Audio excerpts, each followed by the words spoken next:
Ada satu orang di antara kita mungkin tahajudnya 10 rakaat setiap malam.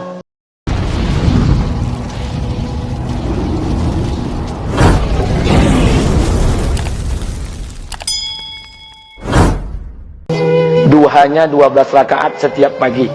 Baca Qur'annya one day one juz, satu hari satu juz. Malamnya one night one juz, satu malam satu juz. Satu keluarga di antara kita ini puasanya luar biasa Senin Kamis. Satu keluarga berpuasa Senin Kamis. Tak cukup puasa Senin Kamis, dia puasa Nabi Daud. Sehari puasa, sehari tidak, sehari puasa, sehari tidak. Tak cukup dia puasa Nabi Daud, dia puasa-puasa sunnah lainnya. Istrinya nutup aurat dengan sempurna, pakai nikob, pakai cadar, pakai purda, pakai manset, pakai kos kaki. Suaminya 5 waktu ke masjid tak tertinggal takbiratul ula. Anak-anaknya di pondok pesantren hafiz dan hafizah. Tiap pagi berinfak, tak pernah menggunjing orang. Quran terjaga, aurat terjaga, tahajud terjaga, 5 waktu terjaga, duha terjaga, Quran terjaga, puasa terjaga. Sempurna satu keluarga amalnya. Tapi sudah 8 tahun dia tak tengok ayah ibunya. Sudah bertahun-tahun dia tak nyapa kedua orang tuanya. Sudah bertahun-tahun dia tak berhubungan baik dengan ayah ibunya. Sudah berminggu-minggu dia berkelahi dengan ayah ibunya. Sudah berhari-hari dia bermusuhan dengan kedua orang tuanya. Maka anak seperti ini, seluruh amal yang mereka kerjakan tertolak di sisi Allah Subhanahu wa taala, tidak akan diterima Allah.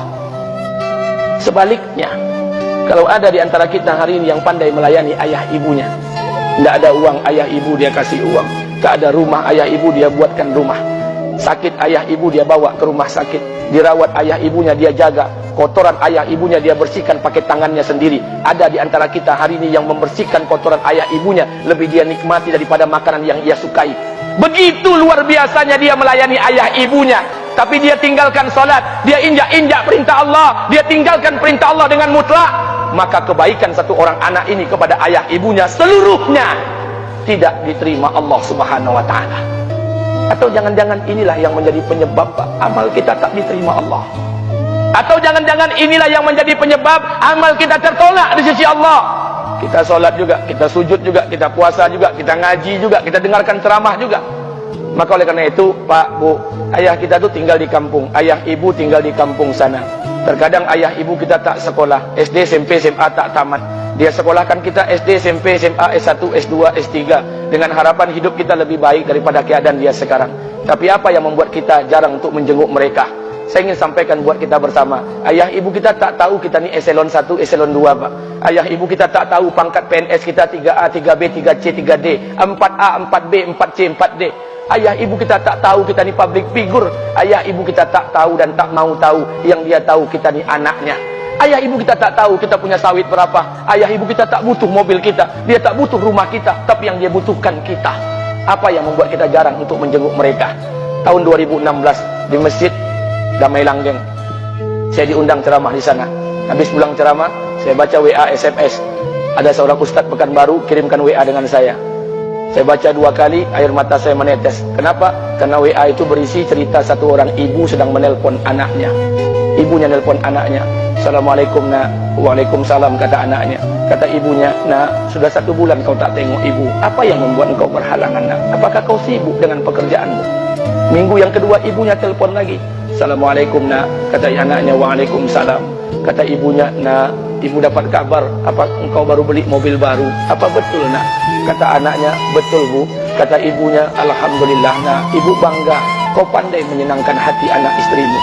Minggu yang ketiga ibunya telpon lagi. Assalamualaikum nak. Kata anaknya, waalaikumsalam. Kata ibunya, nak, ibu dapat kabar bahwa engkau baru beli rumah baru. Apa betul nak? Kata anaknya, betul bu. Kata ibunya, alhamdulillah nak, ibu senang kau bertanggung jawab dengan anak istrimu. Minggu yang keempat ibunya telpon lagi. Assalamualaikum nak. Waalaikumsalam. Kata ibunya, nak, tadi ibu pergi ke pasar, ibu jumpa temanmu di pasar.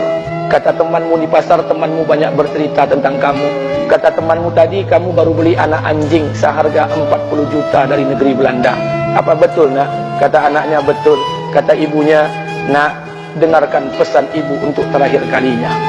Apa pesan ibunya? Wahai anakku, engkau pelihara 1 ekor anjing, kau siapkan harga anjing 40 juta, Kau siapkan rumah untuk anjingmu depan rumahmu. Kau jaga anjingmu pagi, siang, dan sore. Kau mandikan anjingmu pagi, siang, dan sore. Kau kasih makan anjingmu pagi, siang, dan sore. Demi Allah nak, dengarkan pesan ibu untuk terakhir kalinya. Apa kata ibunya? Demi Allah nak, demi Allah.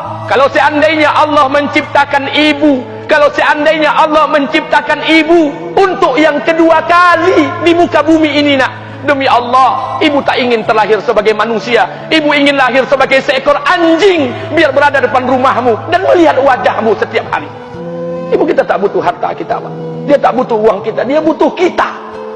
Apa yang membuat kita jarang untuk menjenguk mereka? Pantas hidup kita tidak berkah. Pantas rumah tangga kita tidak sakinah.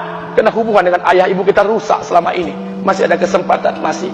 Yang jauh telepon, yang dekat kunjungi mereka. Demi Allah, kita butuh keberkahan doa mereka. Yang sudah meninggal, ziarahi kuburnya dan doakan mereka. Imam As-Syafi'i berkata, apa kata Imam As-Syafi'i?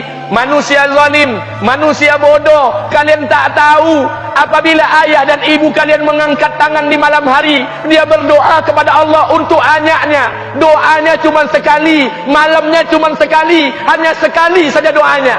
Apa kata Imam Syafi'i? Sekali doa ayah dan ibu kalian sudah cukup bagi Allah untuk menjadikan kalian anaknya berkah dunia akhirat. Hari ini berapa banyak doa ayah dan ibu kita, tapi tidak ada keberkahan buat anak mereka. Kenapa? Hati mereka tersakiti. Maka pulang, Pak, cari mak bapak kita. Kita punya rumah hari ini, Bu, kita punya rumah, punya harta, punya uang, punya pekerjaan, punya kekayaan, punya sawit. Kita jadi orang hari ini jadi pegawai, bukan kena sarjana kita, Pak. Kita jadi orang hari ini bukan kena otak kita. Kita jadi orang hari ini bukan kena kepintaran kita. Kita jadi orang hari ini jangan-jangan kena keberkahan doa ayah dan ibu kita yang tak pandai tulis baca di kampung sana. Dari mak bapak kita, Pak. Demi Allah, kita butuh keberkahan doa mereka. Apa guna di kehidupan dunia sementara Allah tidak ridho dengan kehidupan kita? Pantas amal kita tertolak di sisi Allah. Maka pulang ke rumah cari mak dan bapak kita yang masih hidup, duduk bersama mereka. Kalau seandainya kita tak bisa membahagiakan mereka, jangan pernah menyusahkan mereka. Kalau seandainya kita tak bisa membuat mereka tertawa, jangan pernah membuat mereka menangis. Demi Allah, kita hanya punya satu ayah kandung, kita hanya punya satu ibu kandung. Tidak akan ada ayah kandung yang kedua, tidak akan ada ibu kandung yang kedua. Harta kita cuma satu, ayah kita cuma satu, ibu kita cuma satu. Tidak akan ada ayah kandung yang kedua, tidak akan ada ibu kandung yang kedua.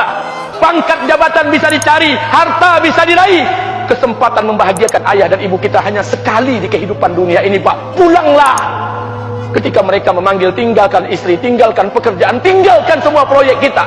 Demi Allah, datangi mereka. Kata Nabi, sesaat kalian duduk bersama ayah dan ibu kalian akan mendatangkan keberkahan. Kenapa kalian tidak duduk bersama mereka? Jangan-jangan inilah yang menjadi penyebab amal-amal